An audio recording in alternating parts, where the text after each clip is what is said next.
Dragi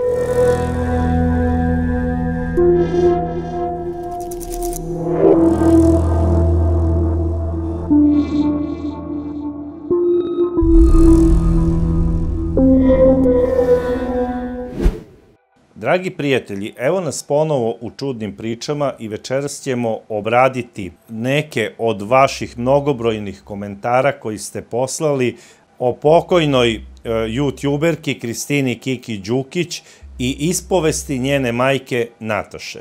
Odmah nakon naše emisije javila se i Kristinina majka Nataša. Napisala je svoj komentar u vezi naše emisije i da vidimo šta je to ona nama rekla. Mama, pa da počnem. Razlog što nisam objavila ničije ime je na preporuku jednog vašeg kolege da ne bi došlo do linčovanja. Već su počeli pogrešnu osobu da pljuju i vređaju, pa sam ih zamolila da to ne rade. Inače, odmah mi je rekao da ni jedna privatna detektivska agencija neće uzeti slučaj, jer kao što sam i mislila, vrana vrani oči ne vadi. Što se tiče ključeva, nije ispoštovana procedura o kojoj ste vi govorili. Od vlasnika stana i vlasnika agencije nisu ni uzeti ključevi. Dva koja su uzeta, moj i Kikin, su bila u MUP-u i bez suda su nam otvorili da uzmemo Kikinu garderobu za sahranu. Kao i kada je drugaričin otac išao da uzme ključeve koje je ona zaboravila u stanu kobne noći i vratio ga tek posle par dana isto MUP-u. Nikakav ključar nije postojao, niti je kada smo posle 6 meseci dobili dozvolu da preuzmemo stvari, stan bio opet zapečaćen, već ga je vlasnik odmah koristio. Dva najbitnija dokaza nema, a to su video nadzor i dnevnik. Da ne ponavljam sad detalje iz videa, moja trenutna želja je da ja, drugarica i inspektor idemo na poligraf, ali ne bez nadzora sa strane, jer ja u ovoj zemlji ne verujem više nikome. 8. je mesec kako ne spavam. Ne znam ni kako se krećem i jedino što me drži je želja da saznam istinu. Kikina mama Nataša. Gospođa Nataša, zato sam i rekao u mojoj emisiji da su imena i prezimena jako bitna. Jer koliko vidim, ovde je već počeo linč neke osobe bez razloga. Mnogi još uvek vole Kiku. I kada ste vi spomenuli neku NN drugaricu, oni su pomislili na onu koja je u stvari njoj bila i najbliža i najbolja. I zato je došlo do pogrešnog linča. I zbog toga se uvek kaže imenom i prezimenom. A što se tiče ključara, to je tako pravilno po zakonu kako sam ja objasnio u mojoj emisiji. Samo sud može da donese rešenje o pečaćenju stana. Čim sam pročitao vaš komentar, ja sam vam se zahvalio što ste se javili i dao sam svoj komentar kao odgovor na vaš, ali pročitat ću ga sada ovde ponovo. Bratislav Zdravković, hvala vam što ste se javili, divni ste i ne zamerite na možda malo preoštrom mom komentaru. Slažem se da vrana vrani ne vadi oči, ali mi smo ipak ljudi, zato uz pomoć advokata i sa dokazima u tužilaštvo. Dete je svetinja, a nedodirljivih ljudi nema. Pozdrav i svako dobro. Kika je bila i ostala srce. I kao što sam rekao ovde u komentaru, a i u prošloj emisiji, ako imate, znači, validnih dokaza, slobodno u tužilaštvo sa advokatom. Alef, vreme ne postoji. Drugaričin tata inspektor, a mama radi u tužilaštvu. A tatin prijatelj tužilac plus inspektor koji je radio uviđaj, tatin kolega. Mnogo slučajnosti i povezanosti. Vrana vrani ne kopa oči, Kika počivaj u miru. A tvojoj mami Bog nek da snage i znakove da istjera pravdu i otkrije pravu istinu. Kako si umrla. Braco, veliki respekt za vas i pohvale za vaš rad. Dragi Alef, hvala na komentaru. Drago mi je da si razumeo poruku koju sam poslao. Sonja Arijes. Braco, pozdrav i svaka čast na obrazlaganju ovog slučaja. Moje mišljenje je da djevojke treba da se posvete školovanju, poslu i svakodnevnici. Proći će sa sigurnošću bolje u životu. Pozdrav i hvala vam za video. Hvala i vama, draga Sanja, što ste se javili ovim komentarom i mogu vam reći da je ispravan i da se slažem s njim. Ubeđen sam da je školovanje u stvari najbolje ulaganje za decu. To je pravi kapital. Tanja T. Izvrsno izlaganje, gospodine Braca. Perfektno ste sve odradili, doneli zaključak, dali savjet, obrazložili i u potpunosti se slažem sa vama. Po meni je to ipak bio nesretan slučaj. To je samo moje mišljenje. Za kraj, da mene neko tako krene manipulirati sa ubiću se ako me ostaviš, odgovorila bi mu slobodno i pobjegla bi glavom bez obzira od takvog muškarca. Ucena nekakvim samoubistvima i tome slično smatram da je apsolutno glupa priča. Momak se zbog ljubavi ucenjuje ljubavlju. Momku treba objasniti da ako mu nije stalo do vas, da ćete vi pronaći drugog momka. I budite sigurni da će isti odmah dotrčati. Nijedan život nema cenu. Ivana Brzaković. Ma neka ova priča posluži kao primer da moramo čuvati svoje najmilije i ne davati im previše slobode. Kako jedna majka može da kaže za svoje dete da je za psihijatriju, a da ništa ne uradi po tom pitanju, a objašnjenje, pa ona je u ljubavi manipulator. E pa, dragi moji, takvima je neophodna pomoć, podrška.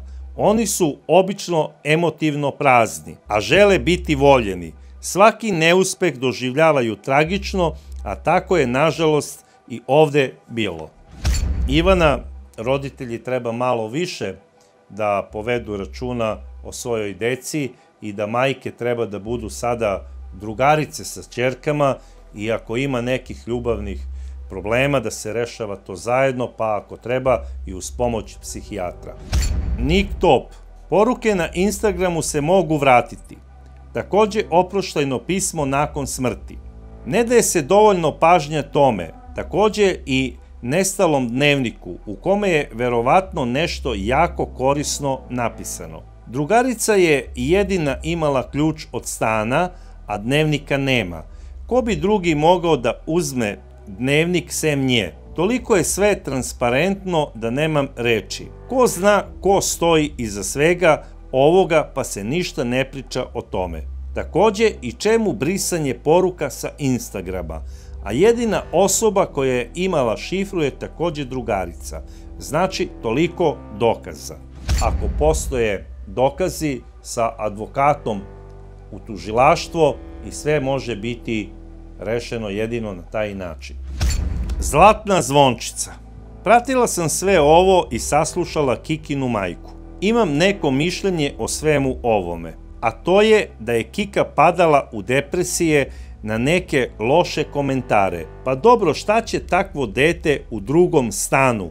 To je prvo pitanje. Drugo, zbog čega bi se ubila baš na dan rođendana svoje majke? Drugarica je najsumnjivija ovde, iskreno, jer ukoliko ima nekoga u policiji, a pritom što su to tata i mama, logično je zbog čega je sve sakriveno. U zemlji Srbiji je svašta moguće. Samo mi nije jasno zbog čega je ova žena svoje dete koje je psihički nestabilno, to je spadala u depresiju, na loše komentare uopšte pustila da dete živi samo. Da ne zaboravimo celu famu oko baka Praseta i njegove torture Kike. Daj Bože da se ovo rasvetli, ali mislim da će to biti jako teško.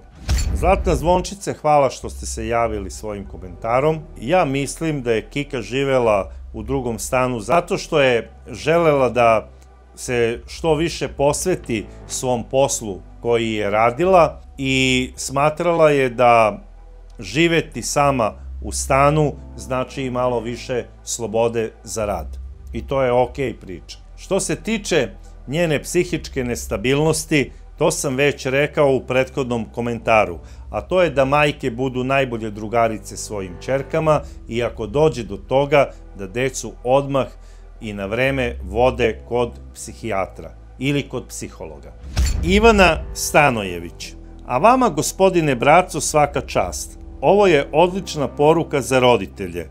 Obratite malo više pažnje na svoju decu, slušajte ih, vaspitavajte ih tako da se bore za sebe u realnom životu i da pre svega vole i cene sebe, pa će ih i drugi voleti i poštovati. Samopouzdanje i sreću ne možeš kupiti novcem. Podstičite ih da idu u školu, umesto da igraju igrice i da vise na TikToku.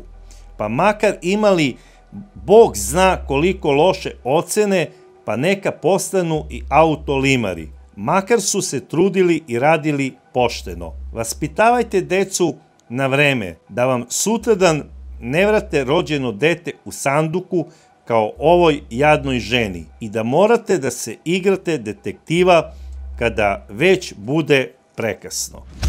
Draga Ivana, misija samog roditeljstva je u stvari najveći detektivski posao i izazov za svakog čoveka, da dete izvedu na pravi put. I mislim da roditelji, ako se bave nekim zlatnim zanimanjem, tipa varioc, moler, zidar ili ne znam šta, svoju decu vaspitavaju od najranijeg detinjstva, da ako mogu, nastave porodičnu tradiciju.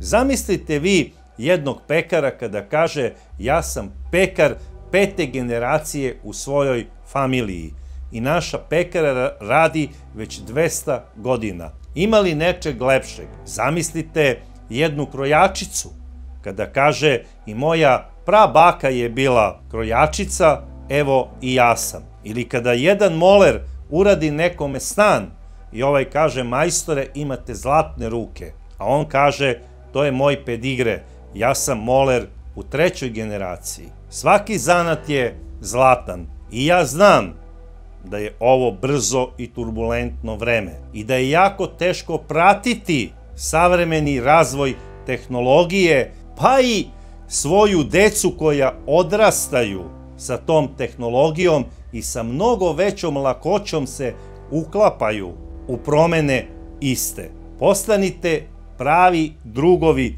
svoje dece i kontrolišite ih šta to oni rade na određenim društvenim mrežama. Postoji mogućnost da je narkotik koji je bio previše jak i koji je kod Kike izazvao povišeni pritisak bio donet od strane neke osobe. Možda je to neko doneo i ubedio Kiku u fazonu moraš ovo da probaš da vidiš kako je to dobro. I ona je probala. Možda je ona kasnije toj istoj osobi slala poruke putem Instagrama u fazonu šta si mi ovo doneo, nije mi dobro, sve je moguće. Takođe isto postoji mogućnost da je ta drugarica o kojoj je pričala Kikina majka možda bila zaljubljena u Kikinog dečka, pa je uradila sve da mu pomogne da on ne bude za nešto slučajno osumnjičen. A naravno glavno pitanje je gde je nestao Kikin dnevnik i ko je napisao oproštajnu poruku. I dok to ne bude ustanovljeno, teško da ćemo doći do istine. Dragi prijatelji, ja verujem da će Kikina majka uz pomoć pravih dokaza i dobrog advokata doći do prave istine o smrti svoje ćerke. A šta vi mislite o svemu ovome? Kao i dosad, napišite u vašim komentarima. A do sledeće čudne priče, ja vas pozdravljam.